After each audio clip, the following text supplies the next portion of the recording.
Badarpur rail স্টেশনে জয় শ্রীরাম ধ্বনিতে মুখরিত।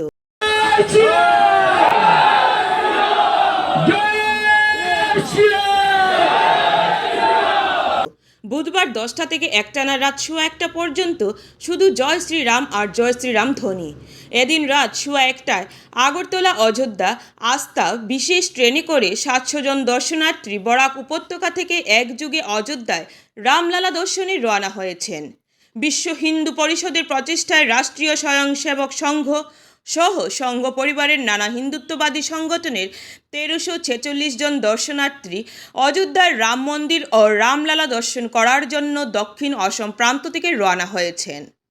বিশ্ব হিন্দু পরিষদের দক্ষিণ পূর্ব প্রান্ত সংগঠন মন্ত্রী পূর্ণচন্দ্র মণ্ডল বদরপুর রেল স্টেশনে সবাইকে শুভেচ্ছা জ্ঞাপন করেন। বিশ্ব হিন্দু পরিষদের প্রচেষ্টায় এভাবে অযোধ্যার রামলালা মন্দির দর্শন করতে পারবেন বলে আনন্দিত সনাতনী মানুষ।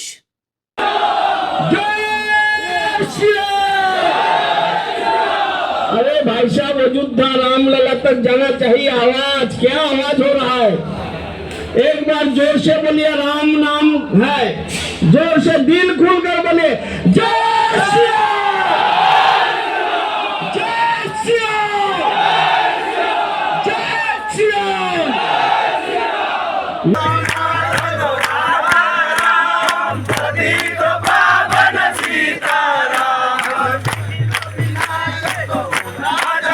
বদরপুর রেল স্টেশনে জয় শ্রীরাম ধ্বনিতে মুখরিত।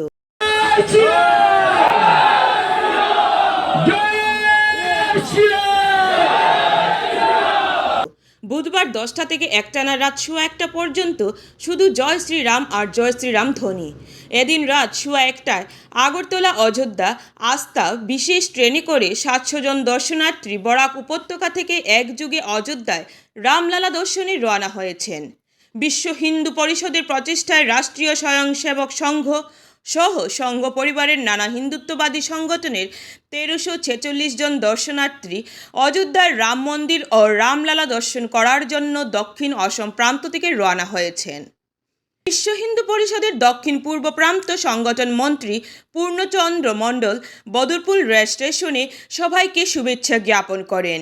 বিশ্ব হিন্দু পরিষদের প্রচেষ্টায় এভাবে অযোধ্যার রামলালা মন্দির দর্শন করতে পারবেন বলে আনন্দিত সনাতনী মানুষ।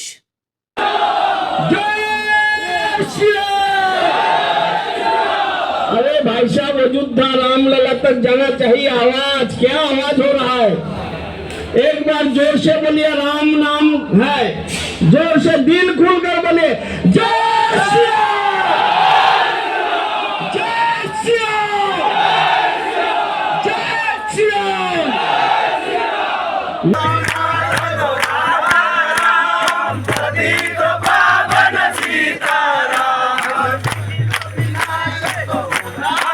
আপনারা দেখছেন আজকের বোরাক।